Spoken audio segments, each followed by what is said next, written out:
You're listening to the Two Tongues Podcast. And now your hosts, Kyle and Chris. Here we are. Buongiorno. Welcome back, one and all, everyone, to the Two Tongues Podcast, where today we're going to get together and talk about a list of shit that I found interesting since the last time we got together. What do you think about that? Sounds good to me. All right. Let's see. Coming to you with a low camera angle this week. Yeah. And that Kyle's got a nice shadow over his eyes because of his baseball cap. And the ring light.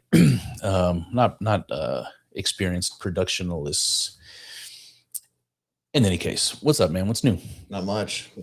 Living the dream, going to work every day. I got a text from our buddy Daniel Torden the other day. And he apparently, you know how he's been doing that radio program where he's talking to the local musicians and he's going out and playing music with them, him and his wife. It's really a cool idea. But these are just local people. So, in like Queensland, the Queensland, Australia area. But you know what, man? Artists are generally interesting people, even though they might even be like a little crazy. It kind of makes them more interesting and entertaining. And he's just sitting down and having conversations with creative people. Yeah. But what he did was, instead of doing it on his radio program, he decided just to spin off a new podcast and do that same shtick. So maybe he's still doing it on the radio program too. I don't know.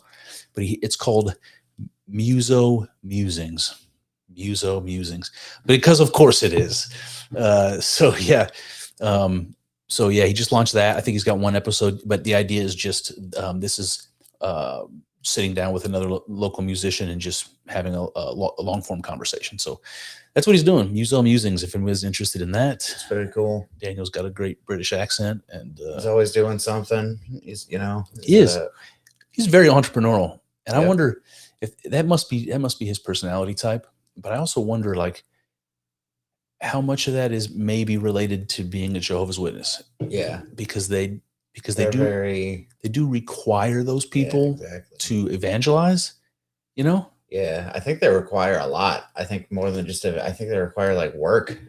Yeah, yeah. I think they're all like taking care of the church building, and they're doing all kinds of stuff. Yeah, those JWs. So I don't know if that's related in any way, if it's like trained into him to be like a go-getter. Mm-hmm. But he's a go-getter, that guy. He is. I'll give him that. I will give him that. I was going to say something else, but I just remembered. Did you see any of the hype about that movie, Citizen Vigilante? Mm-mm. Never even heard of it. Okay. Well, I'll just tell you what I've gleaned, because I did watch it last night. Oh, yeah? So I described this movie. Who's got in it? A really good actor, actually. Yeah. But I don't know who he is. I've never seen him before. We can ask Perplexity in a minute. But it's not Ray Fiennes. Ray Fiennes? The guy who played Voldemort in Harry Potter. No. I don't know. I don't know that. Come on. You got to say the guy who played Voldemort in Harry Potter. Yeah. So anyway, I described this movie as a mix of gotta go, dude. Kyle's having a negative reaction to a nootropic pouch. Okay. Let me finish my freaking sentence before you distract me again. I described this as a mixture of V for Vendetta meets V for Vendetta meets like a revenge movie. I'm trying to think of a good revenge movie. That one with Man on Fire. That one, yeah, I barely remember that. Vin Diesel's trying to kill people who killed his wife. Oh, man, that one. Yes. Oh, yes. Great one. Yeah. Is that called Man on Fire? I think so. Wow, I'm thinking of Denzel when you say that. Maybe it is a Denzel movie. A Man Apart. A Man Apart, you dumb movie. bastard. Gotcha. Okay, all right. My memory's terrible, and I just remember that, like, on the fly. Denzel, Vin Diesel, it's like the same guy. Yeah. Pretty much. I saw a clip of Denzel the other day saying that the funny thing about it is his name is Denzel. Denzel. What's that? Why is that funny? Because everyone calls him Denzel. Oh, I see what you. He's like, my name's not even Denzel, it's Denzel. Yeah. Anyway, so imagine a revenge movie mixed with like sort of that political that political type of, I mean, almost very, very much like the Guy Fawkes situation. And it also reminded me of a little bit. I don't know, you probably didn't watch it, but do you remember they did a like an Atlas Shrugged movie, or maybe it was a mini series not that long ago? I do vaguely remember that. Yeah. And it just, I don't know what makes me, what reminds me of it and makes me connect to these two movies. It has something to do with like this, like emphasis on like liberty and freedom that's in there, but also something about like the confidence of the actor, the way that he talks. It's a matter of fact. It's something Ayn Randian about it. American? He's an American. Right. He's this elitist. He's this total elitist guy, but a badass Jason Statham type, but handsome, like the guy from Mad Men. Don Draper. Yeah. So anyway, I'm getting ahead of myself. So I find out about this on Twitter or whatever, reading the feed. Find out that the movie just came out. It was immediately banned in Germany. This is what I hear. I don't know if it's true. Didn't research it. This is what I hear. And that, you know, it was having a hard time getting exposure because of the type of movie it is. And then you read, you know, what the plot is, and it's like somebody takes revenge against all of the corruption and antisocial shit that's going on in the world. Like someone's finally standing up and like not leaving it to the law, but taking it into their own hands. So, you know, and it makes it even better that this movie takes place in Europe, but the hero is American. Yeah, that is cool. So it's an American that has to go to Europe to fix the fucking problem that these guys have these pussies, these European pussies have left unchecked for so long. Now they're completely crippled by it. And the single American guy, almost like Taken. You remember Taken? Yeah, it's almost like that, man. A very particular set of skills. And he just fucks everybody up. And it's like, it starts off like three kids on a bus, and they get on the bus without paying. And when the driver tries to remove them from the bus, they cussing at him, flicking him off, threatening him, you know, that kind of thing. And so these are the first people he has to take care of. But then it goes all the way up to the judges, you know? So at the end of the movie, you see him, you know, driving this judge. He drugs this judge, this corrupt judge, and he's dragging him off into the desert to kill him. And then like it flips to like the news lady talking about how 3 judges were recently found murdered and blah, blah, blah. So this guy is just going out fixing the fucking problem. Yeah. And it's so... Not that we advocate for that. No, but that's actually the whole point of the movie, man. And the way it actually, the final scene of the movie is this repeating line that's been going on the whole time, because there's this like blurry, like public service announcement, but this blurry video that he puts out explaining that he's the guy behind all these things that are happening, and why he's doing it. And he keeps telling these, remember, this is an American guy, and he keeps telling the European population through this video, I'm only here doing this because you're incapable of doing it, something like that. And he's like, you know, I'll stop as soon as you learn to do this for yourself. And so the message of the movie is learn to do this for yourself, so that everyone should be rising up against all of this shit. And the movie is specifically about immigration. There's the scene about, you know, the whole grape situation that we hear so much about in the UK. And that's one of the people that he has to go deliver justice to. And it's awesome. Like, pretty fun movie to watch, for the people who feel the pain of, and the frustration of all of this stuff happening in the West that's just being allowed to happen, and seeing this depicted in that way is something exciting and fun about it. I'll tell you that. All they definitely capitalized on, you know, a certain momentum, you know, in culture at the moment. But they did something weird in the movie. What they do? I'll just tell you. There's a scene. All right, so this guy, this hero, is depicted as this idealist. I said elitist. I really meant idealist. He's like driven so much by principle that he's almost like Batman. In fact, that is a great analogy to Citizen Vigil. Imagine if Bruce Wayne just decided not to even fuck with a suit. That's what this movie is. All right. Rich guy,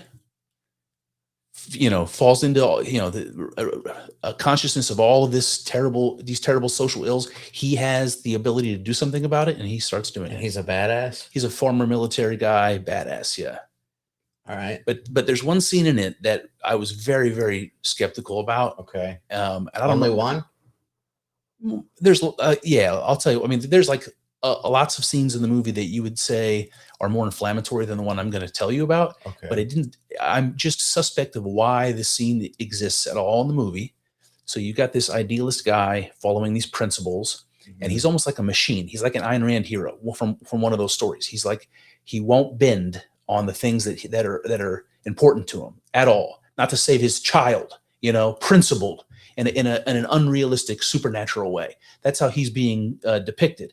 And he goes in and he's executing, just amazing feats and not getting caught. At one point, they send all these cops after him. There's like hundreds of cops storming the mansion that he's living in, and he kills them all. Like he's like, Rambo had a baby with James Bond, and Jason Statham, was the Godfather. Yeah. Like this is sort of situation. Mm-hmm. But there's a scene kind of in the middle, maybe a little bit earlier than that, where he's in Europe doing his thing, and he just goes to a whorehouse, and you see him like walking down through the aisle of whores, and he's looking at, the various types. And I thought it was very weird that the women are representing very different racial groups as he's walking through. And he picks the brownest one, who's like this Asian, or I think Asian lady, maybe it was a Latina lady, but I think it was Asian. He picks her, and then they just have the sexy scene where he bangs the prostitute. Yeah, and you get to see boobs in it. It's like I don't hate it. Could be worse. Could be worse. There are worse things, but it's totally unnecessary. It shows him, this idealist, sort of sacrificing, at least in some people's eyes, principle, at least a common principle that we hold, and all of this stuff he's supporting are conservative ideas. So you sort of assume a conservative morality on it, and it just doesn't fit. It's like, there's no thematic reason why he might have done it. Like there's no I don't know. You could cut that scene out of the movie and it wouldn't make a difference to the movie. Yeah. So it was like they threw it in there for a sex scene. Either that to titillate, or to make the movie a little longer, or I don't know. It was completely unnecessary to the plot and the story. It just made him out to be like this perfectly principled idealist Christ figure is just going to go visit a whorehouse, and he's going to choose to sleep with the brown women over the white women, even though he's a white guy. And I just feel like there might be something going on there racially that I'm supposed to be interpreting in the story. Like he's like super kind to the brown lady that he chose. He's super kind to her, like gives her extra money and like, all right. So like what, I don't know, like I don't understand the scene. It didn't matter. And I'm reading into it. I don't know why they needed to put that blemish on his, because if you're going to make him a superhero, if you're going to make him a god, let him be fucking God. I wonder, you hear stories about people making movies, like Hollywood movie productions, where it's like the director's got a very particular vision, and there's some producer, some guy, some suit, who like shows up and is like, no, we have to do this. And he's like got so much money tied up in the movie that like other people who are responsible for making it feel kind of obligated to to humor him, so you end up with something stupid like that in a movie. I wonder if it was that kind of a situation. It could be, but I think the bush that I was beating around I know what you're beating around. It's like do you think that this scene just means, hey, this guy's doing all this super conservative stuff that a lot of really right-leaning people would enjoy, but look, he picked the brown lady when he was going to go have sex with somebody, so he's not a racist. Yeah. Is it like a subliminal, but he's not a racist thing? Is that what it is? That's what I'm saying. It's like, I wonder if somebody was like, look, we gotta put something in here that makes it not seem so. Yeah, exactly. Exactly. Yeah. That's what I'm thinking. Okay. Is that some kind of producer is like, let's just like have him fuck a black chick. Yeah. Something. Yeah. Oh, you said it was Asian. I don't know. Yeah, it was like I don't know, man. Maybe I'm reading into it, but if you go and watch that scene, I think everyone reasonable will agree with me that it's completely unnecessary for the movie. You could clip it out, and it would maybe even improve the story for all. I mean, in the way that the tension that I felt with the character the most was because of that scene. Yeah. Otherwise, it was like it was a fun and it was well done. Called Citizen Journalist. Citizen Vigilante. Citizen Vigilante. Yeah. Gotcha. So the other part, now that I've told the whole story, spoiler alert, sorry about that, guys. The rest of that story is that I found out it was banned in Germany, so that got my attention. Like, I was like, what is this? And then I saw an article said it was like the number 2 downloaded movie on Apple, and so it was like, oh, it's getting a bunch of attention. And then I saw one that said because they were trying to make it so difficult for people to find or whatever, the guy just released it on Twitter for free. He was just like, nice. Put it on Twitter, anyone can watch it. And then I was like, oh, well, if it's free and it's on Twitter, I'll pull it up, give it a watch. So that's what happened. Yeah, you watched it on your phone? I did, but then I I cast it, whatever that word is here. Television. I did one of them future things with my. Yeah. I was like, Jetson. Hey, shit. You're a very small screen. Go to the bigger one. Bam. Meet George Jetson. His boy Elroy. I was thinking it was Leroy. It's a different cartoon with a black Jetsons family. Leroy, his boy Leroy. Leroy Jetson. Director Eatsa to Daddy Green's Pizza. You remember that? No, I do not. Bruce Leroy. That was from The Last Dragon. Oh, okay. From the movie The Last Dragon. I don't remember that line or anything, but I know what you're talking about. While we're talking about Kung Fu, because that's a Kung Fu movie. Yeah. Black Kung Fu movie. I killed a fly. Yeah? Listen. No, listen. Got it. I killed a fly with a kick. With a fucking kick. That's pretty sweet. You're as surprised as I was. Where were you? Okay, so now that I've given you the exciting bit of the story, I have to explain. It wasn't as fantastic as it seems. Oh.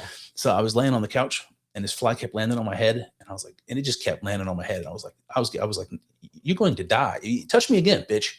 And then it landed, on the couch right by my leg. So like stretched out watching TV, and I was like, and I wonder if I can just kick it quick enough to like actually get it. So I summoned fast as you can. I summoned every fast twitch muscle and all the chi that I possibly could. Yeah, dude. And just Kamehameha kicked this fly and missed. Of course I missed. I didn't really expect that I was going to get it. Yeah. And then it flew a little ways, and then it just came right back. And I was like, the balls on this fly. So guess what I did? The same thing, dude. Smash that fucking fly. A. So it wasn't that I kicked it out of the air like Bruce Lee. It was that I did this John Jones question mark kick sort of situation where my leg came up and then it smacked the fly on the couch. So it was more like I smacked it with my foot, but that's a kick. That counts as a kick, man. So anyway, and then I saw, I totally expected that I would have missed the second time. Yeah. So I just put my leg back down, and when I did, the couch bounced a little bit, and a little black fly, I saw it bounce and fall back down. I look over, I kicked that fucking fly to death. Oh yeah, dude. I think that makes you like a blue belt in Kung Fu. I'm pretty sure, man. Sure. I'm pretty sure. Listen, I'm not Daniel LaRusso. I can't catch one with the chopstick, but I can question mark kick it like John Jones and to death, you know?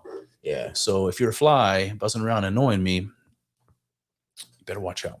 I'll have you know he has a blue belt in bug kung fu. So be afraid. I have one of those salt guns, so the bug assault. I'd be murdering bugs. Yeah, I'd just be mowing bugs down. We've talked about this before. I go back and forth on having genuine feelings of guilt about that. Bad about it at all. But I'll tell you how I justify it to myself.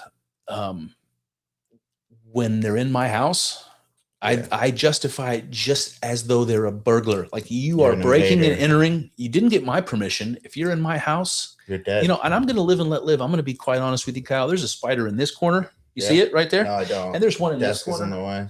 And the other day, I actually I'm kind of the same way. I'm not going to kill these spiders. Are fine. They're not harming me. But the if it's something that makes me uncomfortable, though, it's going.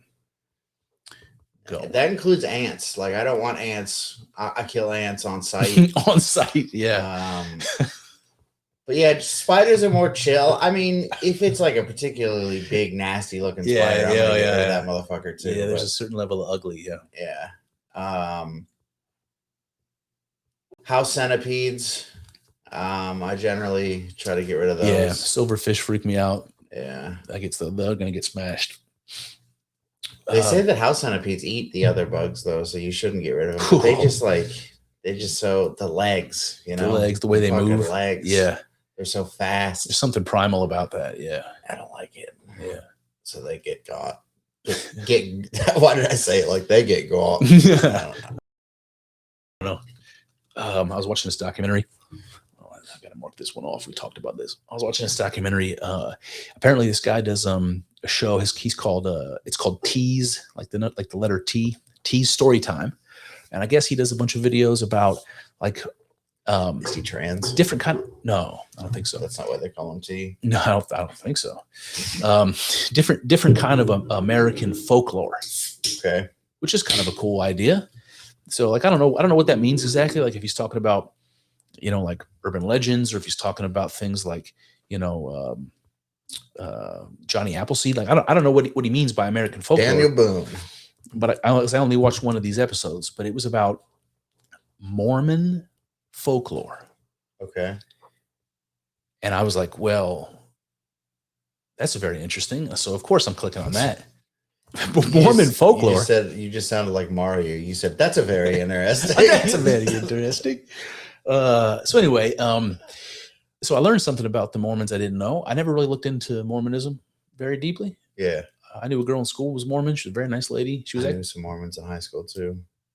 She was related to my girlfriend from. Oh yeah. Yeah, I'm not going to say names, but you know the one. The one. Yeah. The one with the thing. The one with the couple of things. Kyle's eyebrows leap. All right. Anyway, so I found out.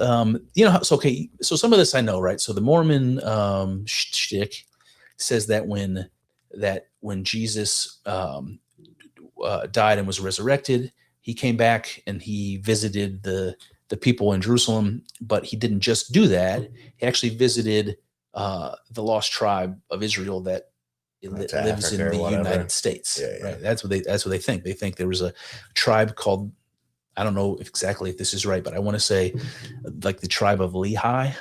So it's like Levi, but like just change a letter. Yeah, exactly. Then you have a new tribe. Put an H in it. And apparently they came to the Americas. And so they were described as like the pre-Columbian people were this tribe, this Lehi tribe. The tribe of Lehi. The tribe of Lehi. And apparently when Jesus shows back up after the resurrection, he shows back up to the Native Americans and he goes, "Hey, I didn't forget about you guys. I'm coming over here." He actually preaches to them. He tells them the good news or whatever. You know, he does that to the Indians. And then he picks disciples. So he has 12 disciples over in the New World, the same way he did back, in Jerusalem. Yeah. So these they're called Nephites, is what they call these people. And there's a story. I don't know if it's in the Book of Mormon, or I think it must be. I must be. I know they have like a weird canon. Like they have a book called the Pearl of Great Hope or some shit like that, and they've got the Book of Mormon, and there's like a whole canon. Yeah. So I don't really know where the story is from, but it says that Jesus gives his 12 disciples their choice of like almost like a genie granting a wish. He's like, I'll give you anything you want. And most of these good Mormon Indians, just all they wanted was to go to live a good life and go to heaven. That's all they asked for, But 3 of them asked for immortality. Three of them asked. Thinking big. It's like a in a theological context. They're like, we want to continue to convert people and evangelize until the second coming. So let us stay here till then. Gotcha. And that's like what Gandalf. I can't. Yeah, there's something pretty cool about that. So anyway, this group becomes they call them the 3 Nephites. The 3 Nephites. And he describes them. This guy, the T Story Time, he described them as immortal pre-Columbian Israelites. Immortal pre-Columbian Israelites. A lot of interesting cross-section going on there. Interesting, right? And the stories that are the folklore stories that grew up around these three Nephites is like people saying, I was in a real bind. I was in this life or death situation, and these people showed up and they helped me. These like angels showed up and helped me. That's these three Nephites. So they show up in all these stories where someone's drowning or whatever. They come and they save you, or there's an ongoing folklore about these three Nephites. What did I write down about it? Let's see. Yeah, each got a blessing. So the three of them asked for immortality. He called them the Mormon Avengers. He described them as the Mormon Avengers. Funny. So here's the thing. It reminded me of another story. Does anything come to mind when you have three brothers that get their wishes granted and they ask for immortality? The Deathly Hallows. Right? Yeah. Right? From the old Harry Potter books. Totally. Yeah, I was thinking that early on when you said it. It was one of the first things that popped into my head. Yeah. So, the Peveril brothers. The Peveril brothers. Exactly. Yeah. Three brothers who get their wishes granted and they request immortality. So dork, dude. So here's the thing. Is that like a mythological motif? Is it three like brothers? No, like this, like three immortals or three brothers that are immortal. Well, there's definitely a lot of like three things going on, Yeah. Like that's a big thing. Isn't the Dioscuri three? Let's Perplexity. Dioscuri sounds like two something, Yeah, it does, doesn't it? Maybe it is. Let's find out. Hey, Chris, what's on your mind today?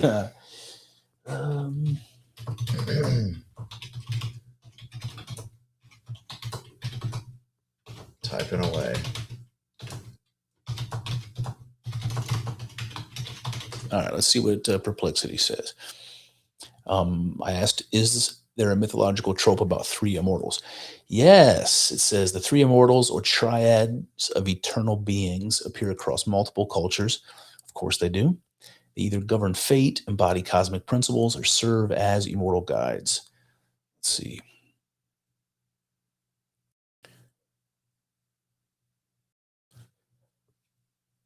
Three divine siblings or companions who embody complementary domains. Give me examples. Okay, here's one. Here's a Taoist example. They're explicitly called the three immortals. I thought I heard that expression before, the three immortals. So this is, I'm not even going to try to pronounce these Chinese names. I don't know. Maybe it'll be funny. I'll try. Lee Tegawal. Lee Taigua. Tegawal. Zhang, or maybe it's Chang. Is it pronounced Chang? Might be Zhang. Gualo? Guilo?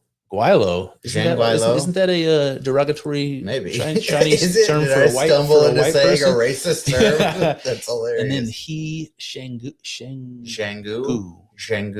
All right, so the first one is a wandering ascetic, a symbol of spiritual discipline. The second one is an alchemist, manipulator of time and space. And the last one is a female immortal, symbol of purity, fertility, and nurturing. They represent the three paths to transcendence. All right. The fates, the Greek fates. See, but they're women, not right. They're women, right? Yeah. There's three of them, but they're ladies. So let's. What does that matter?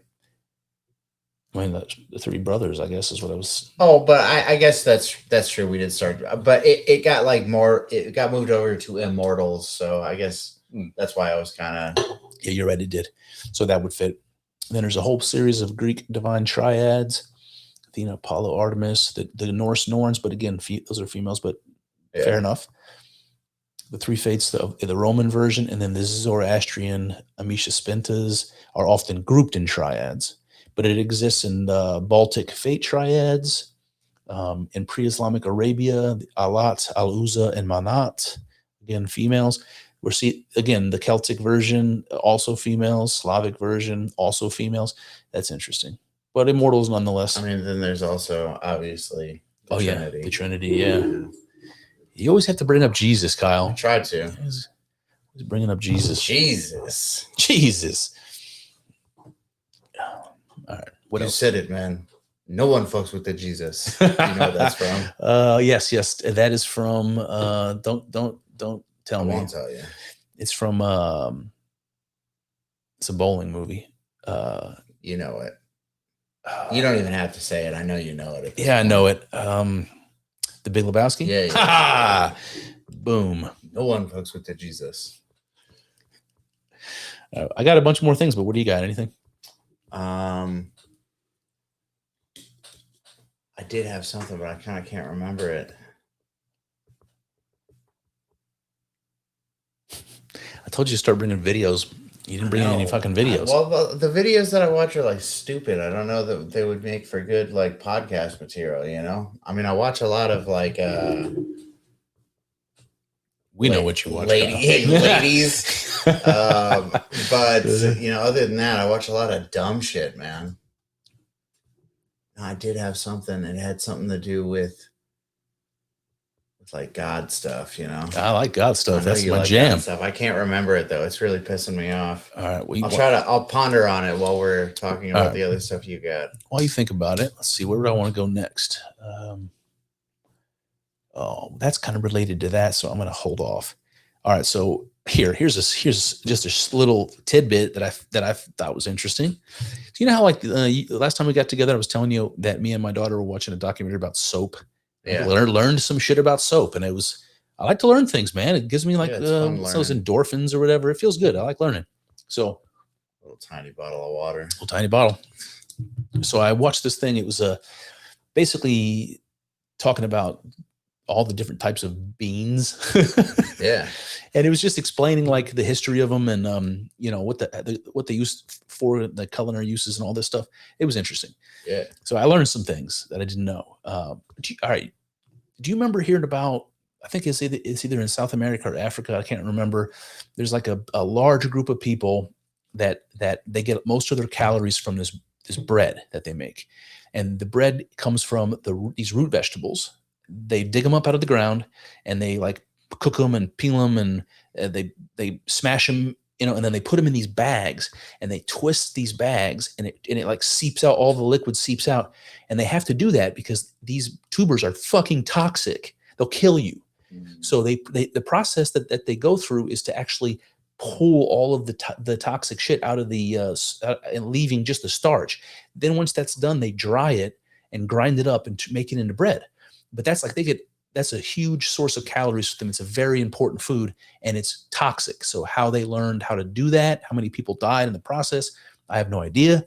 But apparently there's other examples. And so beans came up on this list.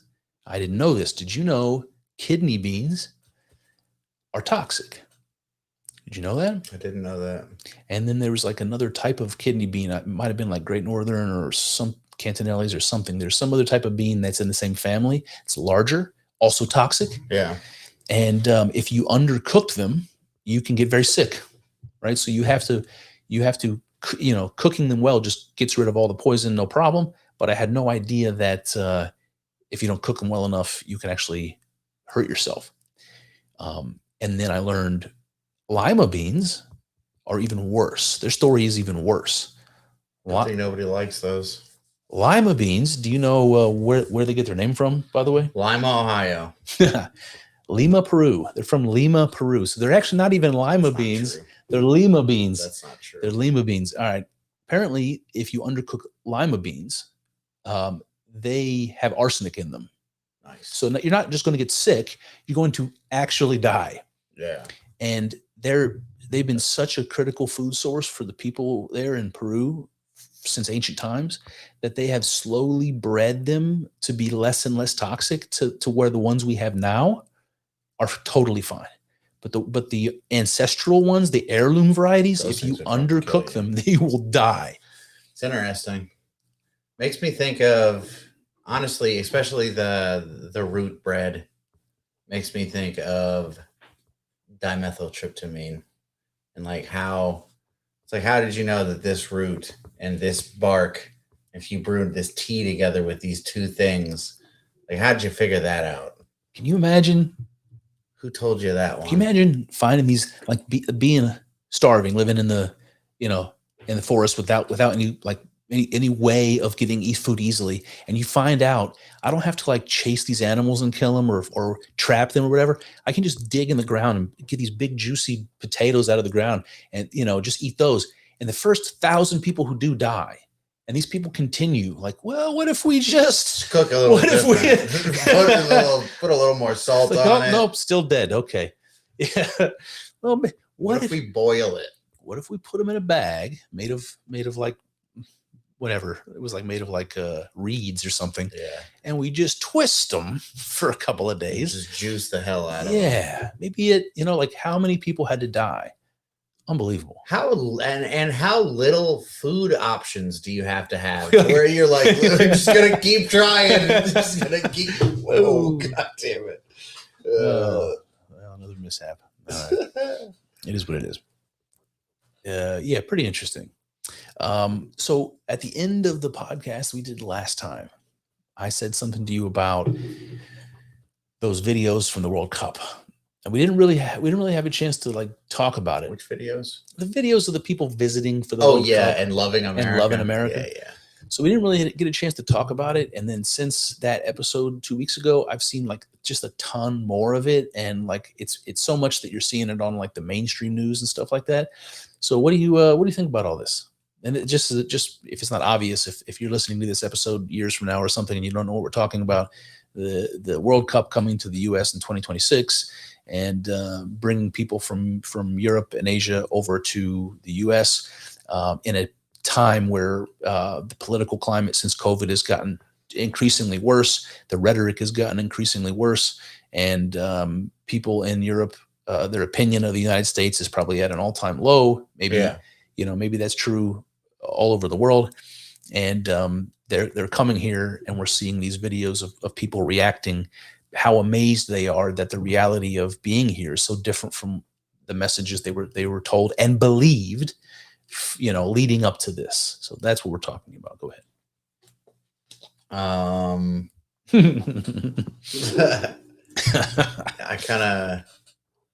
don't know. I mean, I think it's good. I like it. Mm-hmm. That I am, how do I phrase this?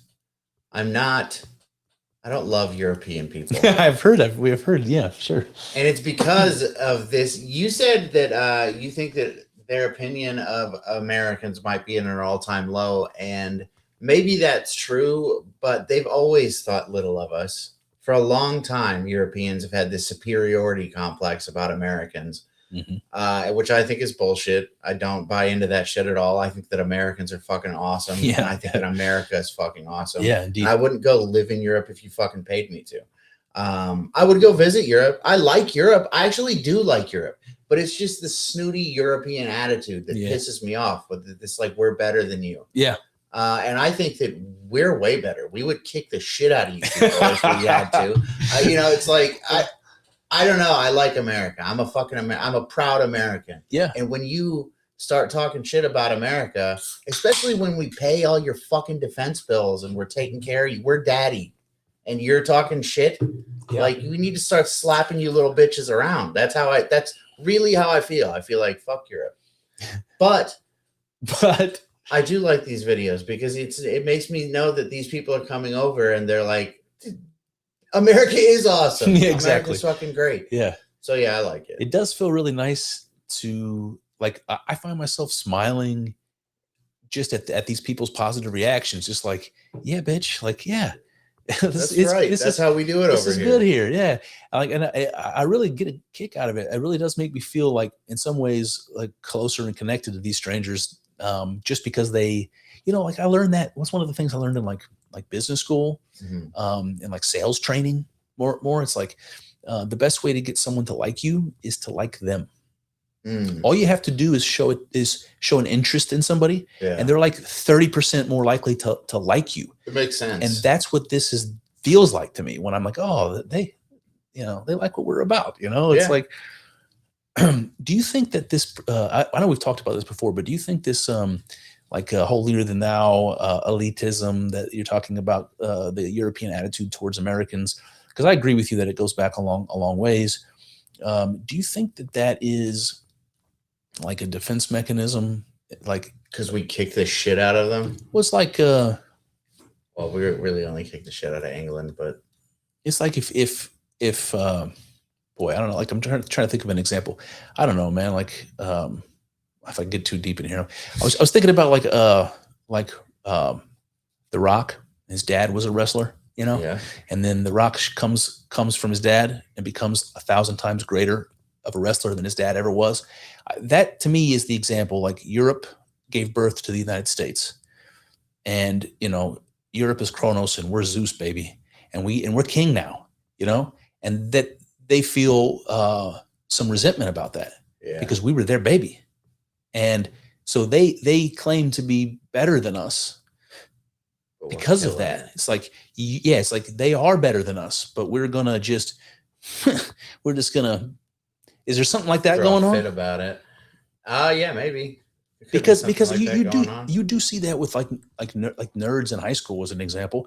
Like, one of the best defense mechanisms that I've ever observed against the popular kids when you're not popular is because I'm better than them.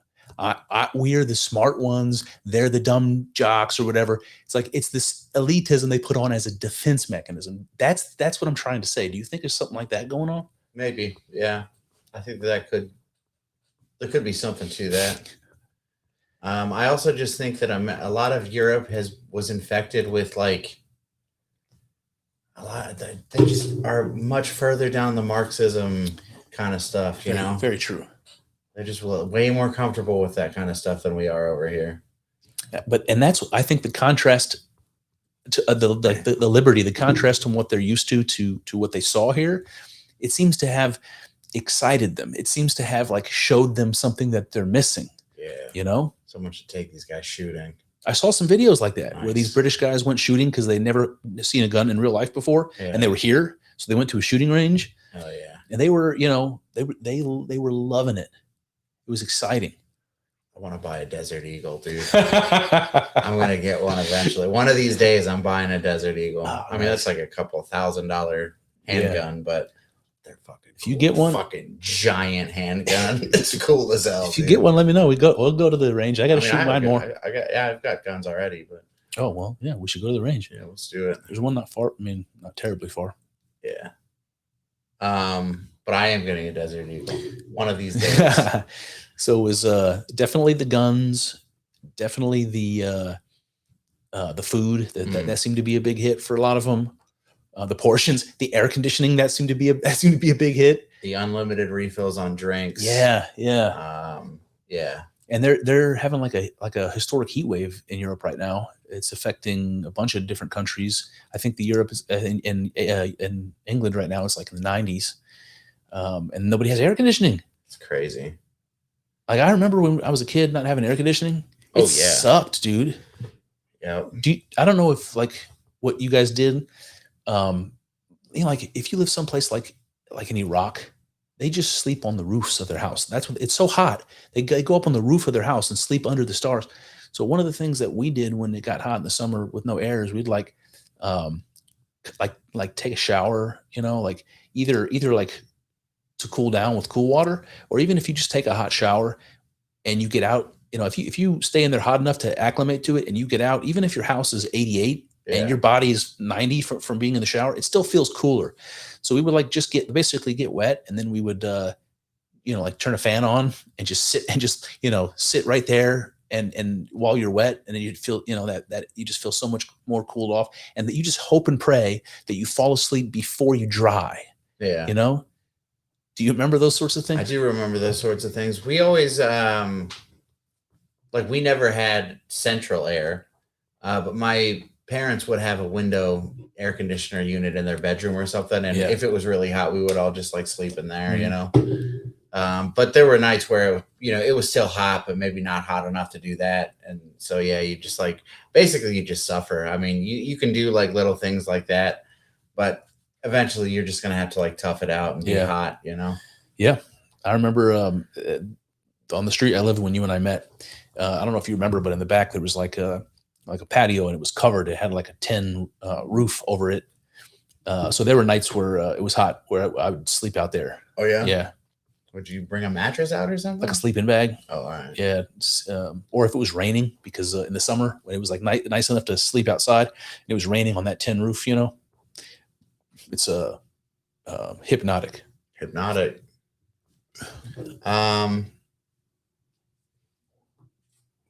Do you think that the experience that these European people had here has the potential to ignite some movement in Europe, for social change? Yeah. I think so, for sure. I mean, I don't understand how things have gotten as bad as they are in Europe, I don't either. But I mean, I don't know. In a lot of ways, things are not that much worse. Not that much better here. Yeah. Yeah, true. I don't know, man. Did you see that video? There's a few of them about that South African guy, and he was like walking through a park, and it was just like a metro park. It was just like an ordinary park, but it had like this wooden walkway through like the kind of like the marshy area. And he was showing the video of him walking on this park and how beautiful it was and how well maintained it was and how it was free and how it was safe. Yeah. And he didn't have any worries. He could be out here late and not have any worries. And I saw other videos of him afterwards where he was literally walking down the street of a neighborhood, and it was like late, like midnight or something. And he's taking a video talking about how in South Africa, he can't do that. Like, that's a risk that you do not take, because the risk is real that something very bad is going to happen to you. And he was so amazed that, even in a city, he could be out late, walking around in public at night with no protection and be in no danger. Yeah. Like, that's the kind of thing that once you realize is possible, I think can really start putting pressure on, start building momentum within the people over there and starting to really put pressure on the government. I hope that happens. Well, I mean, it is like, I guess in Europe, in England specifically, there are no big cities. I don't know. Maybe there are no big cities where it's safe at all. I don't know. But I mean, there are cities that are big, big populations that are safer than others here. But there are also like really unsafe cities too here, So it's not like, it's not perfect, but something Nick Fuentes said recently that I found to be interesting. I never really considered it before.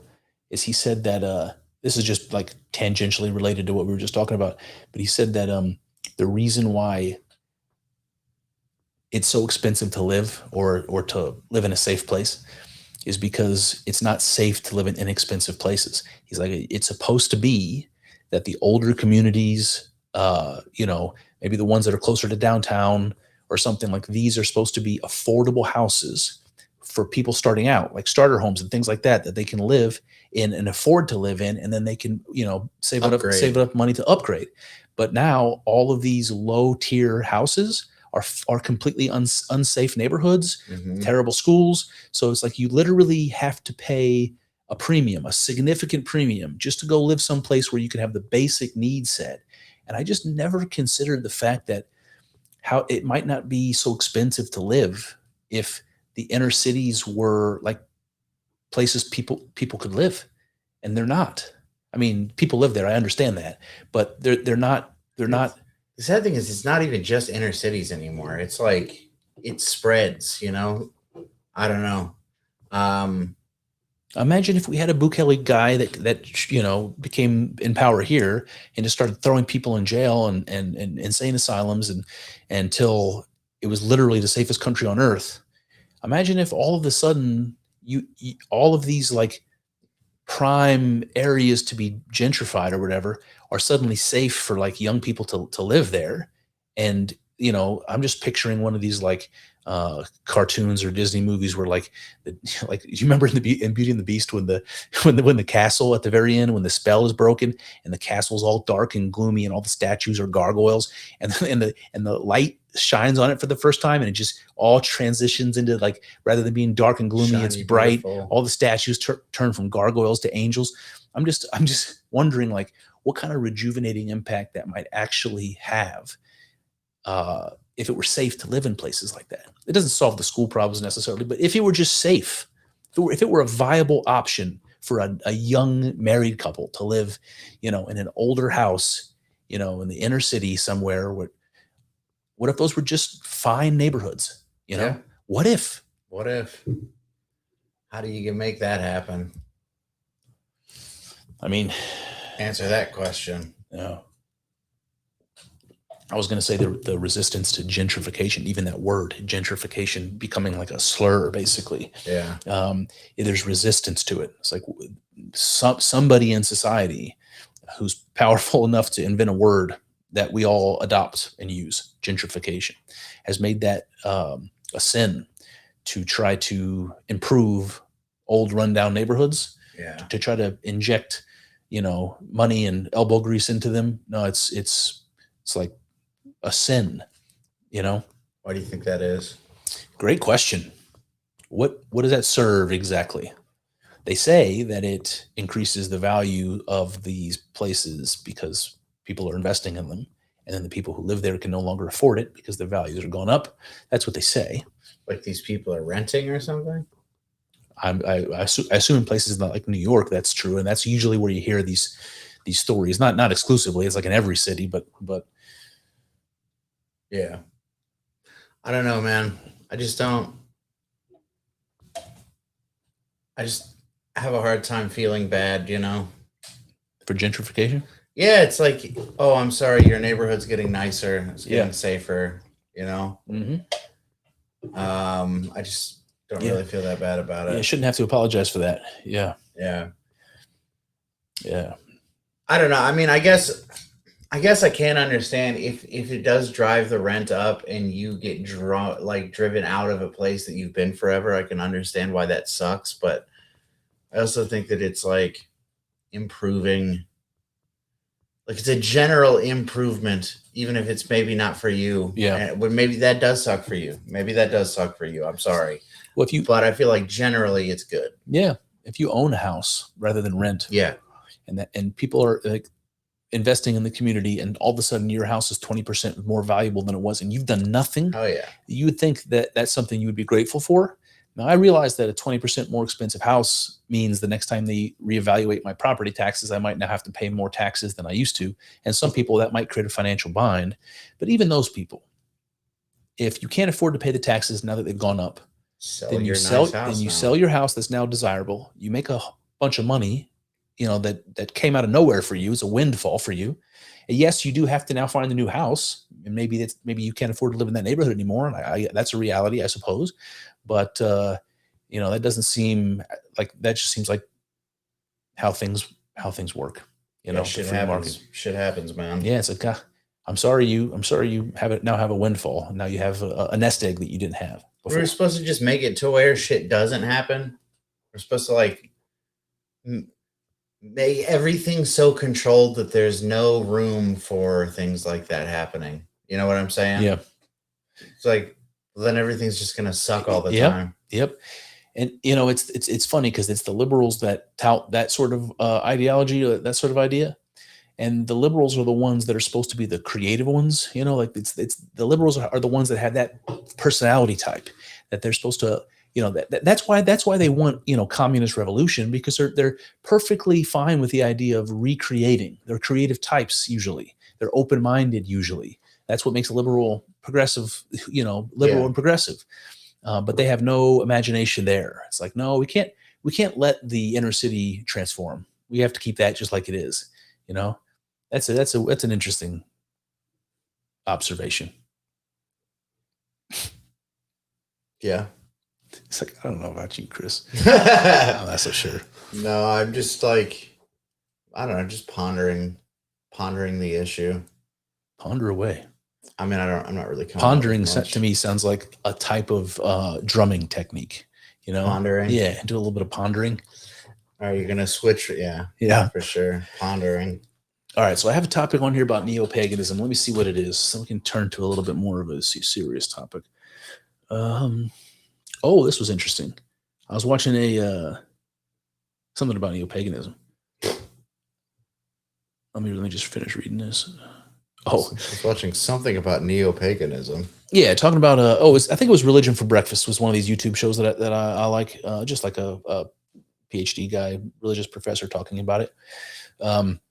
So anyway, something interesting about neo-paganism is it's like difficult to know. Like first of all, people say paganism, they really mean like one of the most general things you could possibly imagine. It's just the category of religion that isn't Christian Yeah. or Jewish. It's like that's pagan. So there's lots of different varieties there. It's hard to kind of tie that up with a bow.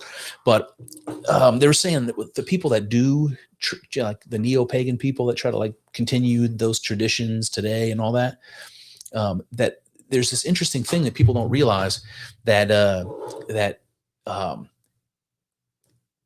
these practices or rituals or whatever that people are practicing in these neo-pagan druidic ceremonies, that they have some historical anchoring, but that a lot of these things have a historical anchoring that are not original to the religion, to the pagan religion.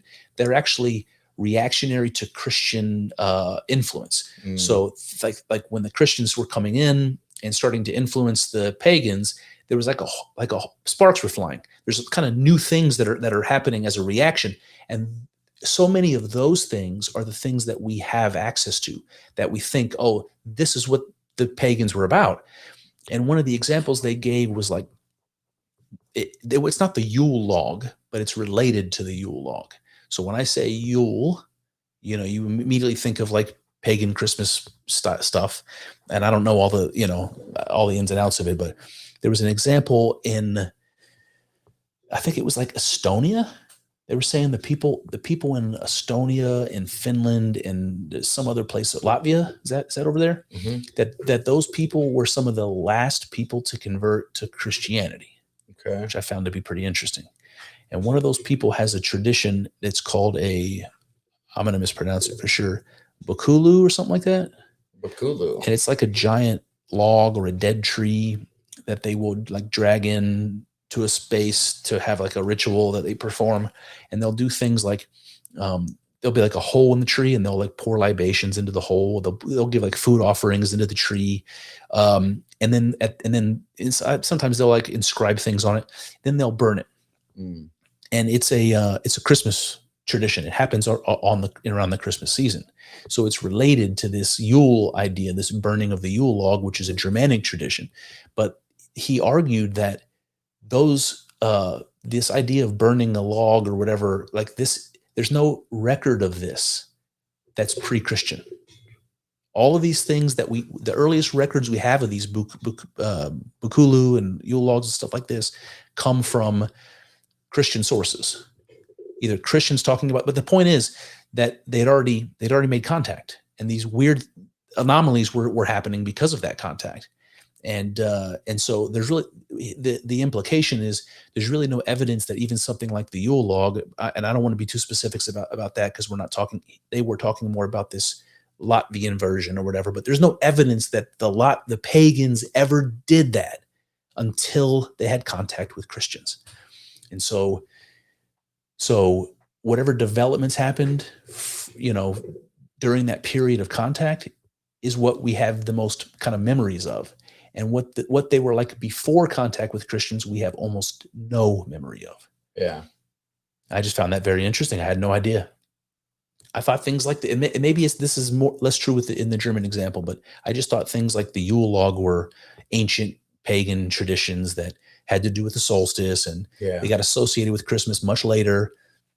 So I guess I didn't know it's like specific details about like Yule logs and Bakulus and things like that. But I've always known that what we know about, especially Germanic paganism and like Norse paganism, is definitely colored by Christianity's influence. I've known that like general thing for a long time. But yeah, I didn't know that like the Yule log is not necessarily that old of a thing. Yeah, I mean, it might be, but there's no evidence of it. So it's like raises questions. Interesting. And there was some cool stuff in there, man. Like I was saying, the idea that Christianity was picking up steam at different rates in different places, and that there were people living in the sticks in certain places that continued to be pagan like long after you would think. Yeah. And they gave some examples like, I think this was in like, it must have been like Latvia or one of those places that they were talking about. There's this ancient altar. It's like a giant stone altar, and it's in like a grove, like a sacred grove. And it's like old, Bronze Age or older. It's old. And that in the 1900s, people would observe offerings on that table. So you'd be walking by, you'd see this ancient altar, and there would be things on it. So people were still, in the 1800s and even into the 1900s, observing these pagan things, which blows my fucking mind. Even one of the examples was, I want to say it was like the 1700s. Let me see. In the 1700s, in Latvia, there was a catechism. I don't know what you call the book. That they study for the catechism. One of these books. And in the messaging in the book, it was talking about, like the 10 Commandments and thou shalt not have any gods before me and all that. Yeah. And then it goes on to like warn the people not to honor the old gods or the ancestors or the spirits. Like it's giving them specific things about like it. So it must have been happening in the 1700s that these people were still worshiping their old pagan gods. If the catechism book was specifically warning them against it, they must have still been doing it. Or why would they be warning them against it? And I was like, Jesus, man, like there's little pockets where people, where people were still worshiping in the old pagan way in the 1700s and the 1800s. That blew my freaking mind. Yeah, it is pretty crazy. I think that there are still people who try to do that kind of stuff, but it's all been so like they're all so disconnected from it that it's like not like doesn't really mean anything, Yeah. It's like they're just guessing. Exactly. I wonder if I put any other examples down here. Let's see. Yeah, they leave sacrifices on the Bronze Age altar. That was happening in the 1900s. The catechism, that was from the 1700s. Doesn't make sense that it would be people who are like who live far out, like people who are like on the outskirts who are still doing that kind of stuff, Yeah. I told you I thought that my mother's maiden name that had that meaning, like the people of the old gods. And I ended up learning that wasn't true, but I thought it was kind of cool. When I thought it was true, I thought it was cool. It's like, oh, they were the Hicks down the hill that still worship the old gods, so we'll just call them the people of the old gods. Yeah. No, I was wrong about that. Like the Starks. Yeah. We worship the old gods. Oh, yeah. Another thing along the same lines is when I was getting into that neo-paganism topic is, Christianity spreading at different rates in different places, but there's this idea that like the state religion can change, but like the people take a while to catch up with it. So you can imagine like when Constantine or whatever, maybe it happened after Constantine, I can't remember, when made the state religion of the Roman Empire Christianity. Well, almost everyone in the Roman Empire were pagans at the time. And even though the state religion was Christianity, everybody was still worshiping, in the way that their ancestors did. So I never really thought about that. Like there were times where Christianity conquered, the state, the monarch was Christian, but the people weren't. Yeah. And, I never really considered like what that might have looked like and how long that might have taken in certain places for it to, finally trickle down to everybody, Long time, I'm sure. Long time. Those kind of traditions don't die easy. No. And you still see like where they get adopted into Christianity. Yeah. Where you have these pagan things that get adopted in. The Yule, well, that's an example. But even like I'm thinking about those Mexican carnivals or parades where they'll have like on a certain saint's day where they're parading they're carrying the effigy of the thing, and it's like they were literally doing that with their Mayan gods, 1,000 years ago. The same thing, and they're doing it with the saints now. And there's like all kinds of examples of that too, where saints, there are certain saints that like never existed, They were actually ancient gods that they converted into saints so that people would stop being pagans. Or, there's like all kinds of examples where saints will get connected to sort of pre-Christian rituals and things. I think Saint Anthony's an example of that. There's a bunch of examples. Yeah. I know there's a bunch of wild shit down in like Catholic, Mexico, South America. There's a Caribbean, bunch of just wild stuff. Totally. That a lot of people who are, more, I guess, European centered Catholics are like, that's not Catholicism anymore. You guys have altered it to the point where it is no longer Catholicism. Yeah. So who knows? Maybe they're right. Well, how like the Catholic Church has relics of like saints and things like that. It would be like a saint's knuckle toe bone or something. Yeah. Like that. Motherfucker. Is that pre-Christian? Like, do they have? It wouldn't surprise me. I don't know. Let me ask Perplexity.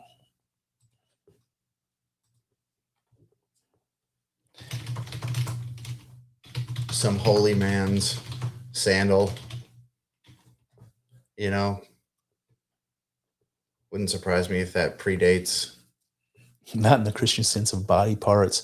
Ancient Mediterranean, Near Eastern, and Indo-European cultures practiced veneration of powerful objects and ancestral bones, heroes' remains, exactly, and sacred artifacts, of course. So if they were doing that in pre-Christian times with the bones of heroes and ancestors, of course, because ancestor worship is some of the earliest forms of religion that we know about, and some people say the origin of religion entirely. You have, you revere your father and your grandfather and your great grandfather, and after enough time goes by, and this is true in certain African religions, where the name of God is great grandfather. That's the name of God. It's like the earliest father. That's God. So ancestors become deified after enough time. Or if they get abstracted out to like, well, if my father has a father and your father has a father, there must be an original father. The ultimate father. Yeah, the all father, as they say. That's what they do say. The ultimate father. I don't know where I was going with that.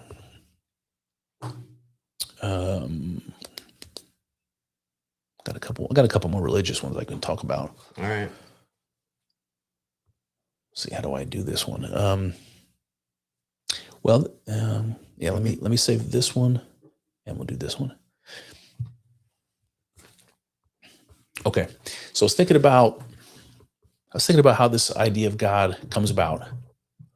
How the first ideas occur to somebody, and there's like these people that say, atheists and certain people that say it's not necessary to think about God as a person. You could think about God as like the cosmos or something. It's like all of nature or whatever. All of everything. Yeah. Yeah. It's the cosmos or nature. Yep. And I was wondering, like, if it's possible to have that idea, how did we ever imagine, or why did we ever imagine that God has a personality? If God can be, if we can imagine into something abstract or the everything or something, because in every religion, when they think about gods, these gods have a name, they have a certain realm they're associated with, and they have a personality. They're spiteful or merciful or whatever. What do you think? I think that God does have a personality. That's why it's always portrayed like that, I think that people talk to God all the time, and I mean, I just think about like the most obvious one, aside from like, literal Christianity, Jesus interacting with people, or like God, the few times that God interacted with people in the Bible. But I just think about like psychedelics, like people are interacting with something, it's not just like, it is like some kind of all-encompassing thing, but there is something that you remember interacting with, something that was talking to you, you know? Yeah. So I think that God, there is a personal element to it, and I feel like it's pretty much undeniable. Yeah, that's interesting, man. I agree with you. When I think about like personal experiences like that,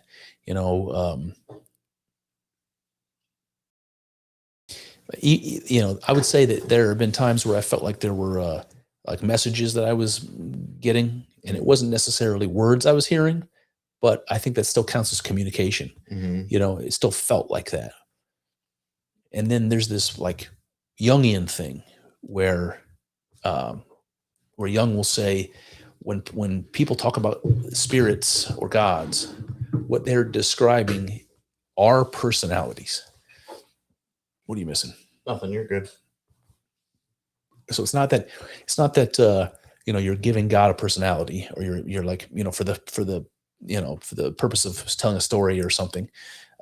It's that what we mean by deities, it literally is personality. And so he talks about this in the sense that like an archetype is a personality. So when you think about, so I did this episode called Spirits of God a little while ago. It's this season, and it was just talking about how like people that religions that have multiple gods, they don't really have multiple gods. They have a way of describing what they believe God to be. So like, God is the creator. So God is Zeus. God is, whatever, this feeling of fraternity that we have with brothers and friends and family. So we call that Hestia. God is, this ideal thing. We call that Apollo. So it's like they're giving names to describe God. And I was thinking about this. I was using your Orthodox language. I was thinking like, these gods are the energies. They're talking about, God's essence is the monad, is this abstract thing that we mean when we talk about God as this transcendent being. But the energies of God are these things we're giving names to. These things we're giving like personalities to. We're telling stories about. So I'll stop there for a second. But what do you think about that idea that describing that a society that describes God as gods are pointing to qualities, energies, giving them names rather than legitimately believing that what God means is a multiplicity? Yeah, I mean, maybe. I think that makes sense in some way, but it's hard to say. I mean, I think that a lot of people really believed, what am I trying to say here? Like, I believe that like maybe the root of it is what you're saying, but I think that a lot of people go on to actually believe that there's like a multiplicity of gods, Yeah. Yeah, sure. Totally. Yeah. But yeah, I think that makes sense. I think that theory, it tracks. I based that off of Jordan Peterson's book that he did. What was it called? Me and the Tohu Vabohu.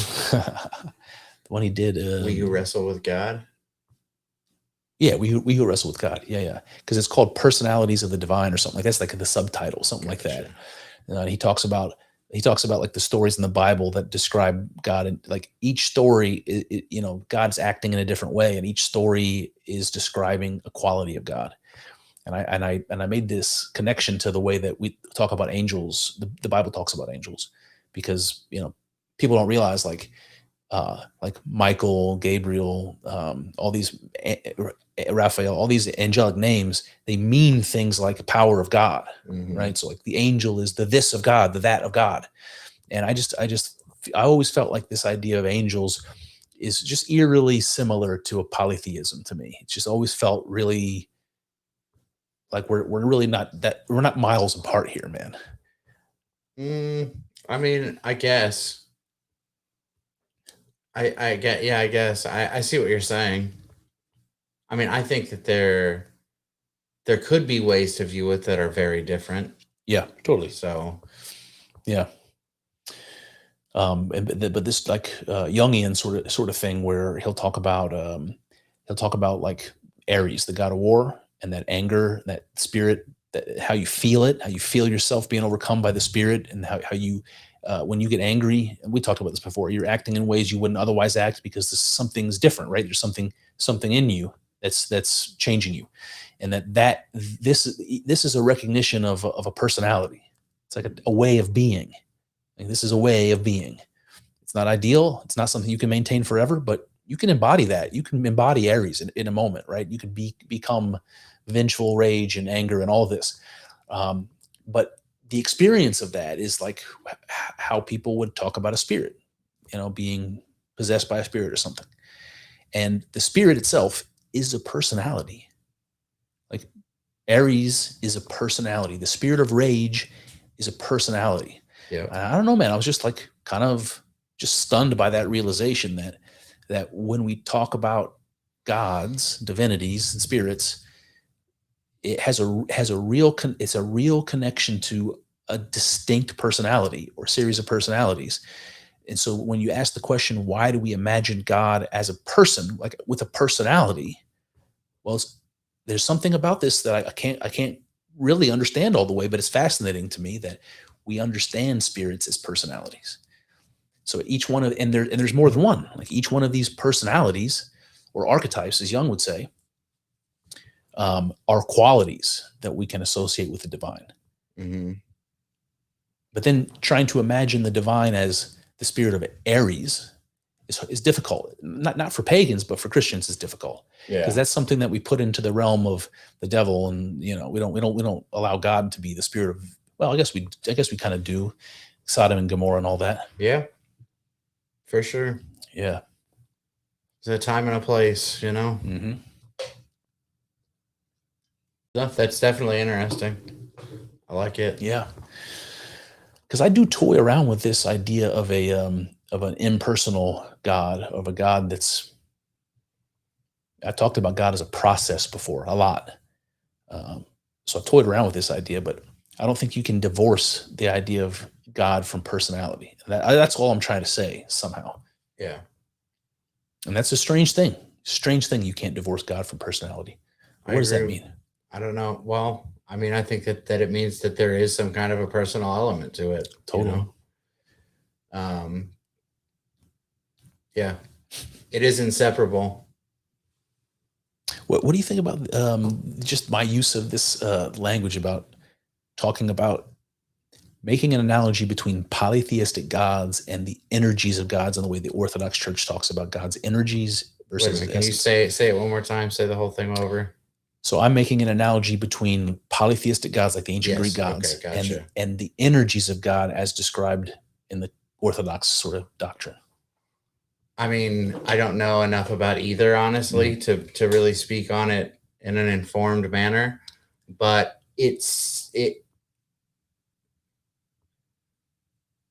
I can see it. You know what I'm saying? Totally. I can see similarities. I wonder if the Orthodox, let's see. Perplexity. Yeah. I wonder if the Orthodox associate the energies of God with angels at all. Let's find out. Oh my God.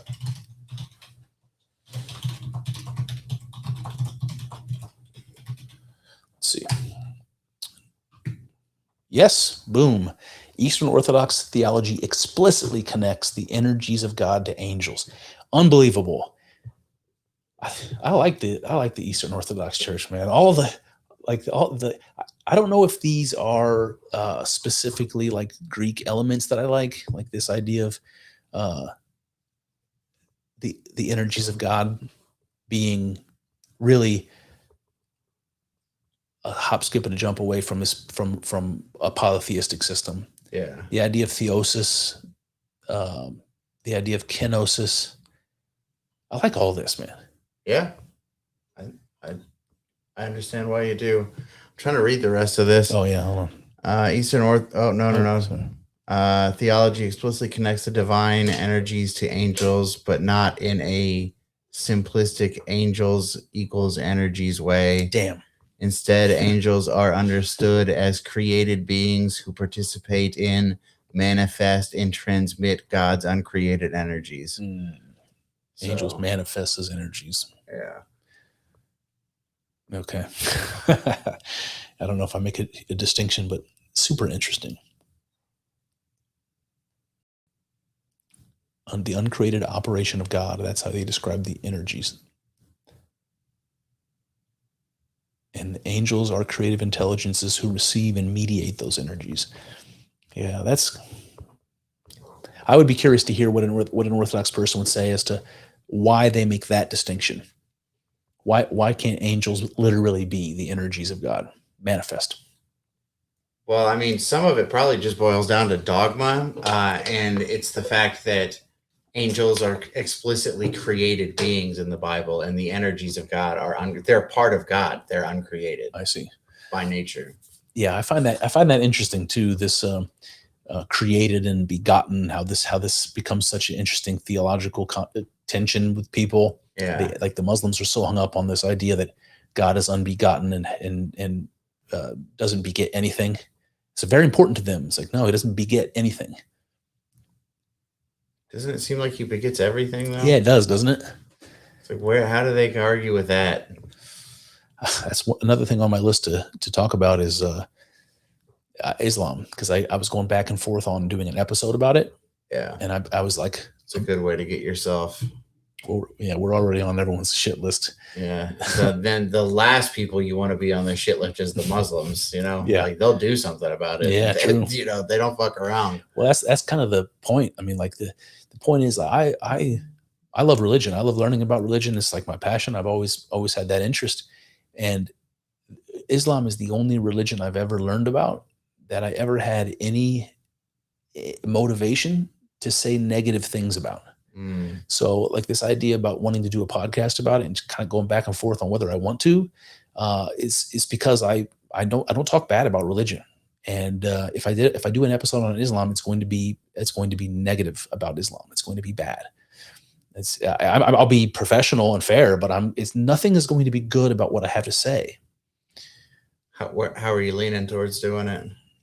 I always break things up into categories and sections. So I want to do that. If I do it, I'm going to talk about. That's what I mean. Are you leaning towards doing it or not doing it? Oh, I think I'm leaning towards doing it now. Nice. But I'm coming back from the other direction because I see a lot of people that are way more involved in it than me, that do a better job than me. So it's like, what am I doing? But I do think that I'll have a more simplistic way of talking about it, and I'll be able to capture a lot of the good stuff that I hear from these other people and put it together in a concise way. So I think it'll be useful. So I'm leaning towards doing it now. But the reason I bring it up is because, first of all, it's strange because it's the one anomaly. There's lots of religions I disagree with. I make fun of Scientology all the time as an example, but I've never wanted to do an episode to talk a bunch of shit about Scientology. So I bring this up because if you go back, a series of months, I was talking to you a lot about Islam and the things that were in the news about, like the Muslims creating these Muslim-only communities and wanting to have these mega communities, buying up churches and turning them into mosques, concentrating their population in certain cities and taking over the city councils and school boards and things like that. It's happening way more in the UK than it is here, but there's places where it's happening in the United States. And I was concerned about, seeing videos about people like converting to Islam, little white women, and things like that. It's like, what are you doing? Like this, or whatever. There was lots of these things that were kicking up, and I was feeling threatened. I was honestly feeling, especially when I was seeing videos about like the Muslims that would go and pray out in front of a church or inside of a church, and you'd see all these videos, interviewing people and them saying kind of blatantly that it's their wish that Islam will conquer the United States and Sharia will become, all that stuff became very threatening to me. So I've been paying a lot of attention to it and watching a lot of the debates online and things like that. A lot of good stuff out there. And for a while, I didn't see any side really coming out like to dominate the other. It was going back and forth in a lot of ways. Lately, though, I'm seeing a slow pattern of the best Muslim debaters getting their asses handed to them over and over and over. Who's doing the ass handing? A lot of people. Sam Shimon, I don't know if that's how you say his name. He just recently did one with one of the top Muslim debaters who just recently debated with God Logic. That's another guy, Avery, God Logic, and then there's that. There's a couple of dudes whose name I can't remember. I can't remember his Twitter handle either. But there's a bunch of them that are doing a good job. So my mind is starting to shift a little bit. And so I wanted to ask you about this. Remember how, this is just an analogy. You remember how I was telling you about the Zoroastrians, how a lot of the Christian theology and Jewish theology was adopted from the Zoroastrians, and they have this idea about like the world. We have this idea about the world being the domain of Satan. Like Satan is the king, is the master of the earth right now. Well, this idea is in Zoroastrianism as well, but and the idea in Zoroastrianism is that God creates the earth and it's good, and so the devil wants to immediately go into it and contaminate it. And when Ahriman, the devil, goes into the earth, the angels close it up. So he's actually stuck here. So in the Zoroastrian image, it's not that the devil owns the earth and is the king of it and is in all that. It's like, yeah, he's here. This is his domain, but he's stuck here. He's a prisoner. And our job as human beings are to kill him. We're just going to, death by 1,000 cuts until he's dead. Our job is to be virtuous until all of the evil is dead. I bring that up because this is how I see the Islamic thing in the West now. More and more, I see that they're trapped in here with us. That's how it seems to me. Ahriman is trapped in here with us. It's not that we have to be worried about them taking over and converting our people and raping our girls. It's that the longer they're stuck in here with us, we are masters of our religion. We've been questioning it and dealing with questions to Christianity for thousands of years. Now they're in here with us, and they have to contend with not only the atheists and the scientists that are going to do everything they've done to Christianity, undermining their stories, talking about how religion is all hocus pocus. Anyway, they're going to have to deal with those slings and arrows. But they're also going to have to deal with people like Avery and Sam and all these other people that know this shit inside and out and are going to be challenging them in ways that they've never been challenged in the Middle East for hundreds and hundreds of years. They're out of practice. Now they're here. They're going to be challenged. And I think it's going to be bad for them. It's going to reveal a lot of holes, and we're going to start seeing people converting away from Islam, maybe even out of religion and becoming atheists, or maybe coming to Christianity. I see this as more of a possibility. It's actually kind of an optimistic thing in my mind. So anyway, I don't know what you think of that. What do you think? I think that happens a lot already. You have these Muslim families who come over to live in the United States or wherever, and the children are like basically within one generation are not really Muslims anymore, like they might still hold more affection for Islam than they will like maybe 5 generations later or something like that. But they're not Muslims in the same way that their parents were Muslims, the ones who grew up in Syria, wherever the fuck. Yep. How many generations does it take? There's going to be, dad or grandpa, or uncles or whatever that are hardliners or sticklers or conservative that are going to try to, prevent the younger people from going astray. But eventually those generations are going to go away, and all of these Muslims are going to be, generations deep Americans, or at least, I just don't know. I don't know if their discipline, if the discipline their religion requires, and the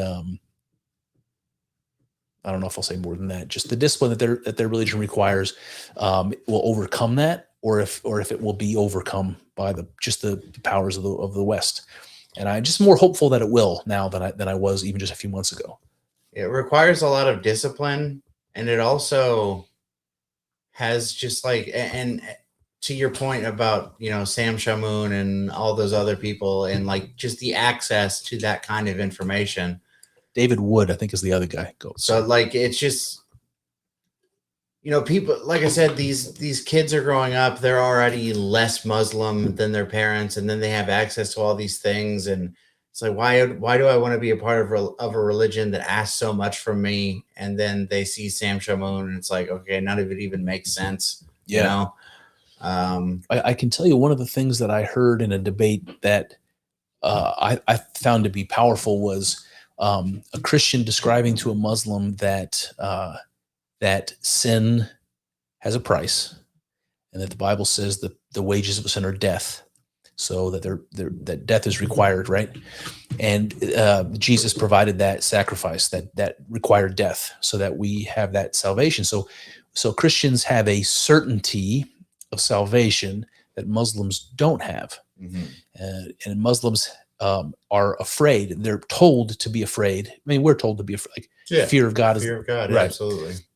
But they're told to be afraid of God in the sense that they should never let their guard down. They should never be satisfied that in their salvation, because it requires acts. So they have to be charitable. They have to do these things. Like, there are things you must do, and you never know whether you've done enough. So you always have to be concerned. I haven't done enough. I have to keep doing these good things. In some ways, that's good. But seeing the reaction of Muslims who are confronted with that difference, they're like, I have, a lot that's being asked of me by God in my religion, and I have no certainty that it's ever going to be enough to win my salvation. And Christians can say something very different and confidently. Yeah. And I think there's something super attractive, psychologically attractive about that. It's like, there is. But I think the important thing is understanding that, like, in Christianity, there is no amount that you could possibly do that would ever buy your salvation. Totally. It's a gift, and that's all that it will ever be. You will never deserve it. Yeah. So I don't know. There's something about that. There's something to that. Totally. Yeah. I think that would be a shocking thing for a Jew or a Muslim to hear, because their religion is legalistic, and they believe that there's sort of a scale, and if they can put enough weight on one side of the scale, that's how they're going to win their salvation. They're going to be righteous in God's eyes and all that. And Jesus to come around to say, no, like, there is you could be perfect, which you can't be, but you could be perfect and it would be insufficient. Yeah. I find that interesting. Yep. This kind of makes me think of something that we've talked about before. It's like, in America, especially right now with everything that's going on with Iran and Israel, there are people who want to call attention to Jewish influence in the United States politics, and not just the United States, all over. And there are people who will get upset about that. They're like, why are you calling attention to Israeli influence when we have, like Dearborn, Michigan, it's an Islam city. Yeah. And I'm just not really worried about Islam. I have no real concern about Islam. Yeah. I think that, like, I understand why, if you live in England or France or something like that, maybe you do. And I think that maybe we could get to that point, but I think that we're a long way from that. Yeah. And I've said this on the podcast before. When it comes to the Islam thing, we could solve that problem whenever we want to. It's not really a problem. But the Israel thing, that's a little bit more complicated.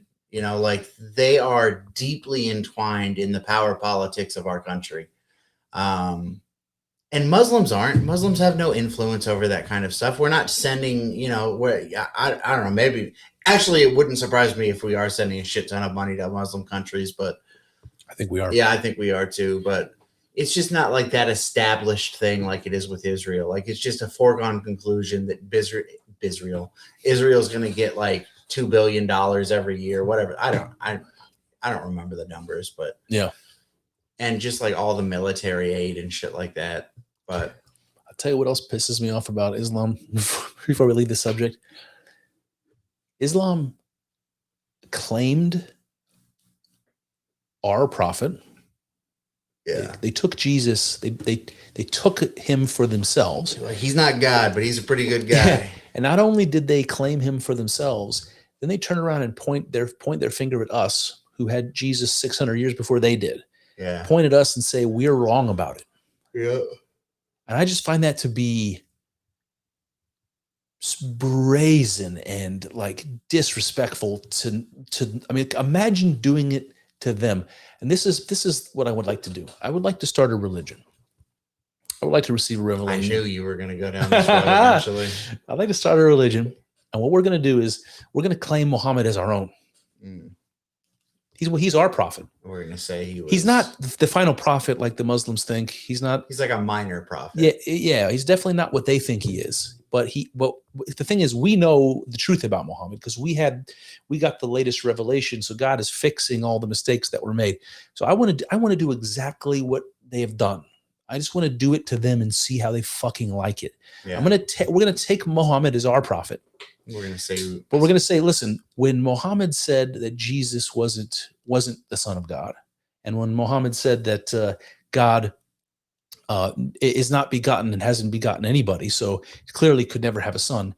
These were actually satanic verses. These were just like, I don't know if you've heard of the satanic verses. I have, yeah. These are just versions of the satanic verses. There's just more of them than we realize. So I'm the prophet that comes to set the record straight and say, no. Muhammad was never against Jesus or the divinity of Jesus at all. That's, in fact, the fact that Muslims accept Jesus is proof that they actually believe the same thing that Christians believed originally about Jesus. They've maintained they've maintained a little piece of the truth, right? This is what they say about Christians, right? The scriptures are corrupted, but the parts that agree with the Quran are actually the preserved bits. So we're gonna take that tack as well. We're gonna say no.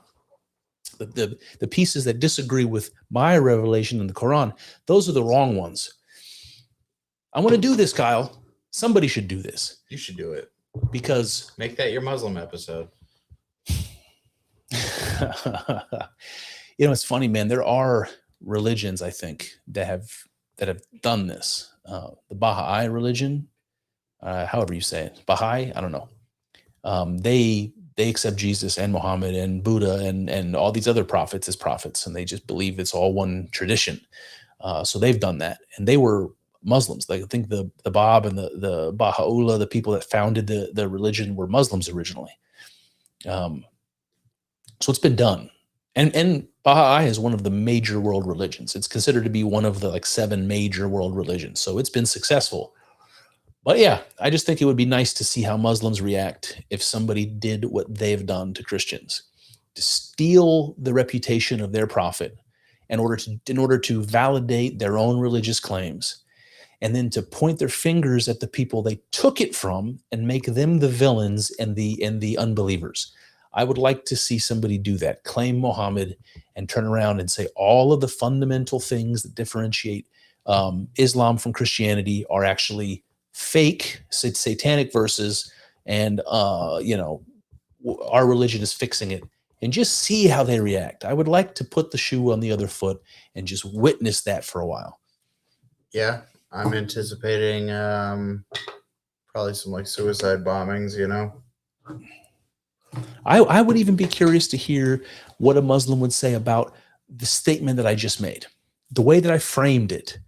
Like, what would a Muslim say? Want to try to get a Muslim on the show? I would love it. I would love it. We could try to do that. Got a lot of Muslims around here. Yeah, we do. We do.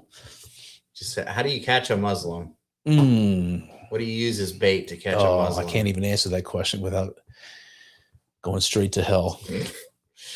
The Quran. You just put a Quran in there. I was going to say a 12-year-old British girl. Oh, there you go. That's a little. Hey-oh. It's a little dark for me. Yep. Not really. I mean, it is dark, but yeah.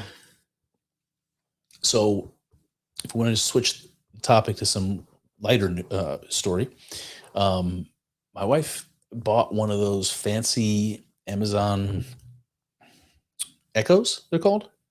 So she's been using the Alexa thing for setting alarms for cooking, and she's always making these fancy things, and she's been using it in the kitchen as an aid. Yeah. So now she's got a better one with a screen, and it's kind of dope, man. It works just like the other one, so she can talk to it and set alarms. But when she asks for a recipe, rather than emailing it to her or reading it to her, which the old thing would do, it'll just bring it up step by step on the screen, and it's really cool. And it's got me thinking about where that goes as the technology continues to get better. And I just one day one day you're going to be in the kitchen and you're going to be wanting to make something you've never made before. And you're going to ask your computer assistant, and it's going to project right in front of you, step by step, everything you should be doing, right? It's not only that, but that technology is going to be watching you, and it'll tell you when you're fucking up. It'll tell you that you forgot the nutmeg. You know what I mean? Like, it's going to, and I'm just like wondering what that becomes. Like, that's coming. If you just project this out a little bit into the future, all of these things are going to become like, what do they call it? Like augmented reality is going to become a part of, imagine like you got to change the oil on your car and you've never done it before. You're going to be able to slide down under your car and you're going to have a fucking projection over your view, everything you're supposed to do. Somehow it's going to walk you through it, like, so I'm just curious about what the future holds in that regard. Like what things like surgery, like what types of applications is that going to have? What do you think? I mean, I definitely think it's going to be crazy. I don't know. I hear that they're still trying to make like glasses a thing that could do something like that. Totally. Like just like lay over whatever information you need over your actual vision, Yeah. Could be interesting, man. I don't know. I mean, I can see it being used. I can see it turning people who are untrained into, experts, more or less. Like imagine, you're on a spaceship, on a rocket on the way to Mars. You're like the 6th trip over to the new colony, and something goes wrong on the rocket, and you wake up out of your hibernation, and you got to fix this thing before everyone dies. And it's just technology is going to exist to say, we've identified the problem. The leak is coming from here. It's going to tell you exactly what to do. It's going to show you how to fucking close what I'm saying? Like, I'm just trying to think of a dramatic example, but that application is going, I understand there's like a touch, like there's a certain, like the other day I was cutting the skin off of a walleye fillet. And if you ever try to do that, like if it's your first time you've tried to do that, it's very fucking hard. There's a way of doing it. There's a certain technique. And what you really have to do is get it started. And then you have to pull the skin away from the direction of the knife. And you have to keep a certain amount of tension on it. And if you can do that, the fillet blade will slide right under the skin perfectly. And it works great. But to get that touch takes some practice. So I don't know how you're going to give someone the touch that they need. It's like if I'm trying to shoot a 3-pointer, and you have to show me, yeah. The point is, I don't know how are you going to give me the touch? There's some stuff that it's not going to be able to teach you. You're just never going to be able to do it without like physical practice, repetition. But then there's things like putting together like an IKEA piece of furniture. That shit, it's confusing sometimes. Oh, totally. You take out and it's like, but if you could have the glasses, it's just like, all right, it highlights the screw. It's it'd be amazing. It would be amazing. Yeah, that would be really nice. Imagine having it when you're making love to a woman. I was thinking the same thing. I wonder if there's going to be one that will teach guys how to orally pleasure ladies, Oh, totally. Dude, when I was a kid, I would have killed for that kind of advice. You know what I mean? Like, it's not hard though. Well, I had a kind teacher. Yeah. Yeah. I just figured it out. I'm just an autodidact. Trial and error. Yeah, exactly. You just forced it, It didn't take long. It's not hard. yeah. It's pretty simple. Yeah, I mean, I don't know if it's simple. I think it's pretty simple. Yeah. It's not that complicated. I mean, well, it's like everybody's a little different, Yeah. That's true. Yeah. But like the basics are the same pretty much. Yeah, the basics are the same. Totally. Yeah. Yeah. So I don't know. I'm just trying to think of applications for this sort of thing and whether it will make people more productive, but also more skilled, more like their output. It'll increase, if I was tasked with doing something for the first time, really good chance it's going to be shit, As an example, when I was trying to dig out that patio and get it all formed up and everything, I'd never done it before. And it was shit, Kyle. It was shit. Had to be fixed, But I just think it would be cool. Like, I would be way more confident in trying things that I've never done before if I had technology like that. I could do brain surgery. Sure. Yeah, no problem. Yeah. I could amputate this guy's leg. Yeah. Let's go for it. Like, honestly, out of all the surgeries, amputating a leg might be within your power. You know, I think so. just grab a hacksaw. I mean, they did it in the Gettysburg. I mean, yeah, that's what I'm talking about. Those guys were dumb.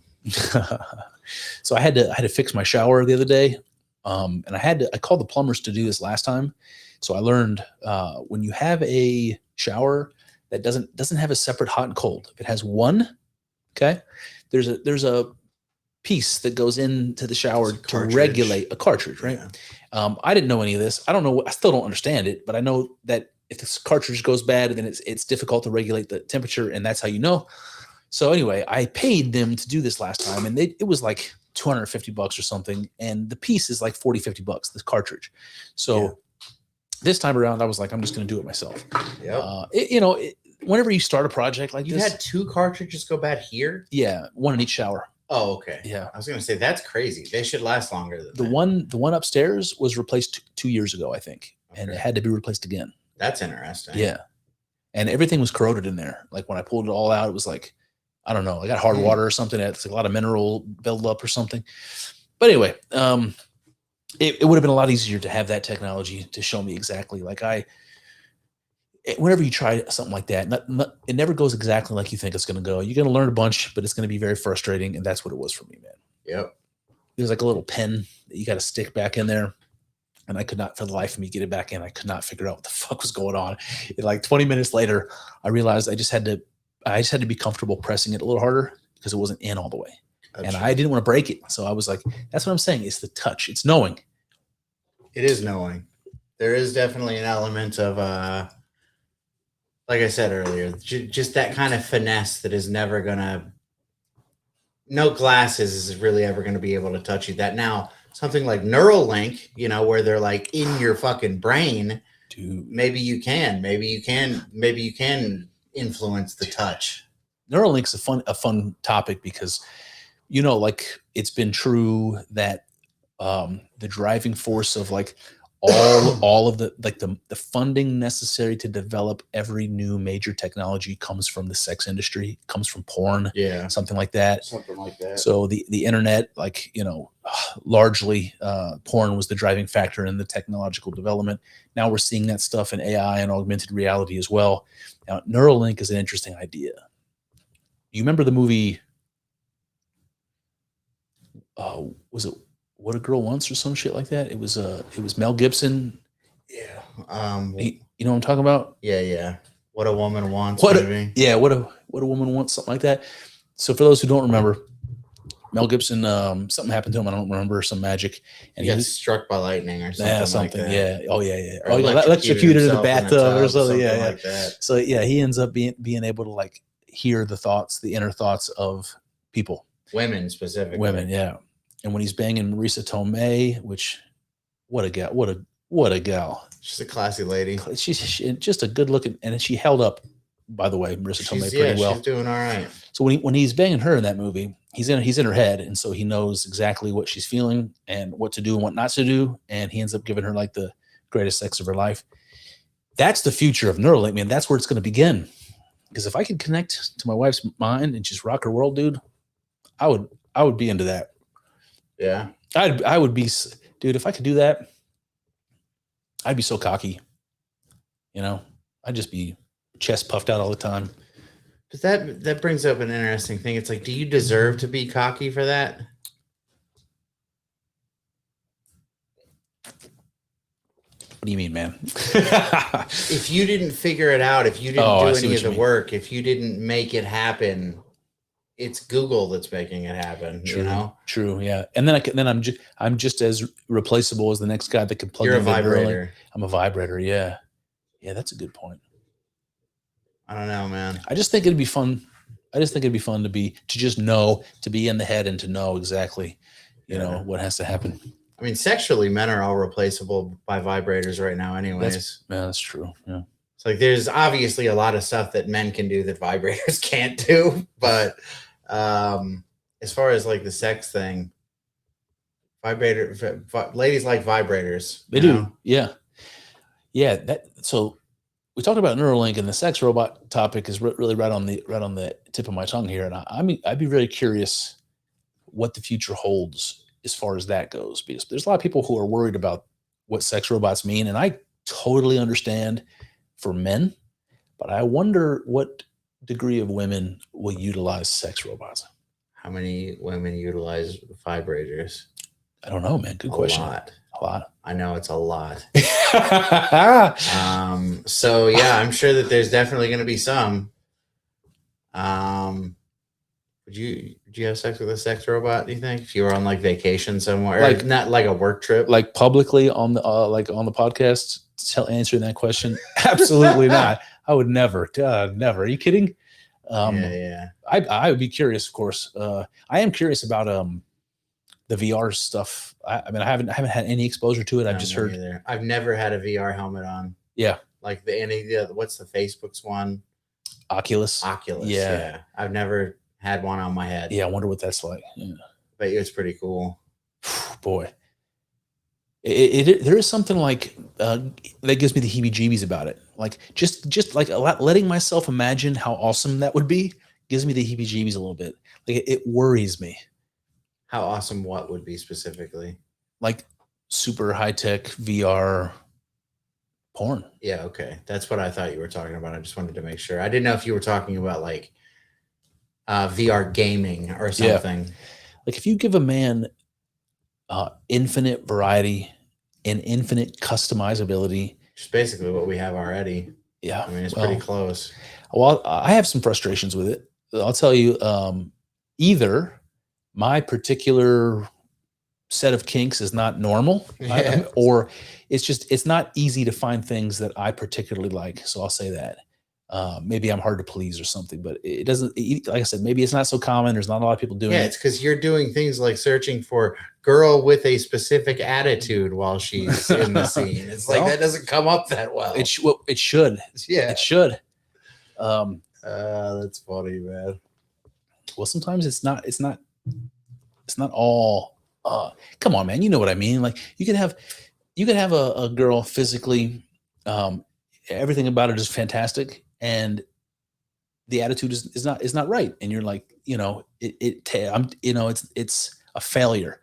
It's a failure. It's not enough. You're not overcoming your beauty. I'll give you an example. Mia Khalifa, gorgeous lady. Her attitude sucks.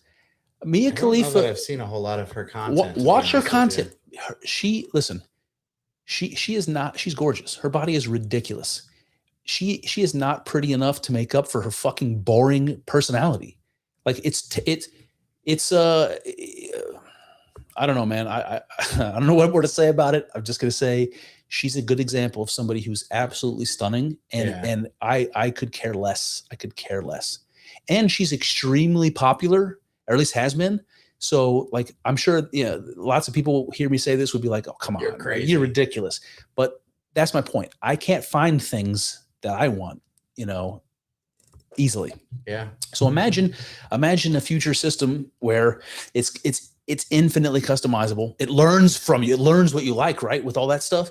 That is such a dangerous thing. When that shit's coming for sure. When I was a young man, like a younger man, boy, like what a danger something like that poses. You're going to be able to like design like the perfect porn scene for you specifically. Yep. And AI is going to adjust to keep the novelty levels at maximum, excitement for you. Yeah. It's going to be rough. And then no real person's ever going to live up. I don't know. Maybe the real person will be the novelty at that point. Right. Yeah. Maybe you'll want the boring attitude at that point because it'll be a novelty. You'd be like, bring me Mia Khalifa. Sick of all these whores. I'm sick of all these whores. Oh boy. Oh man. Yeah, they can't all be Gianna Michaels, Talented girl. Good attitude. She's happy to be there, She does a good job. Is it too much to ask for that you be happy to be there? If you're gonna do it, you know what my mother told me? What? Anything worth doing is worth doing right, Yeah. So if you're gonna do it right. but your heart needs to be in it, you know? Yeah. It's heartbreaking. It's true. It's heartbreaking though, man. I saw a bunch of those videos, clips of Clav with Sophia Rain out in Paris, and it was just you know, all the good stuff. Like it was really fun to see somebody with like the Luke Maxon guy with a big ego getting completely snubbed everywhere. That was interesting, and seeing the reality of how rough Paris is, and his reaction and Sophia's reaction to it. Yeah. But then I saw a clip. It was like a family video clip of her when she was a kid, and I was just heartbroken, man. She was talking about what she wanted to be when she grew up. It wasn't a prostitute? It was not. It was not, man. Yeah. Rough. I got I got mixed feelings. Rough. Yeah. It's fucked up, man. If there's going to be a sex industry, maybe it is for robots. Maybe it's better if it be robots and not real people. We're like 10 years away from Westworld, and it's going to be awesome. I would go to Westworld. I play GTA. I'm going to Westworld. It's like real life GTA. I do think it's more moral to have an army of robot whores than to let any real human being, any real human woman do OnlyFans or porn. Yeah. It's That's hard to argue with. Hard to argue with. I'm sure that somebody probably could make a sensible, logical argument against even that, but just right on the face of it, I see your point. What if the droid army that destroys humanity aren't soldiers, but sex robots? Sex robots. They're like, we're sick of being fucked. This is enough. I'm sick of blowing fat guys. Be a lot of that. Yeah. A lot of fat guys getting blown. Yeah. Yeah, because there's a lot of fat guys. There's a lot of fat guys. We all like getting blown, you know? Yeah. Oh, speaking of getting blown. Oh, no. Speaking of sex robots as slaves, that's one thing I forgot to mention. We were talking about Islam, so I hate to circle back at this juncture, but I'm going to. One of the things about Islam that strikes me that I've heard a lot of people talk about is that they talk about, and maybe the Quran says specifically, but I don't know, they talk about human beings as God's servants or slaves, so that our existence is entirely for the purpose of serving God. Now, I don't think that is a bad thing to think or to say, but they literally use the word slave and servant. And to say that human beings are God's slaves is a completely fine sentiment in Islam.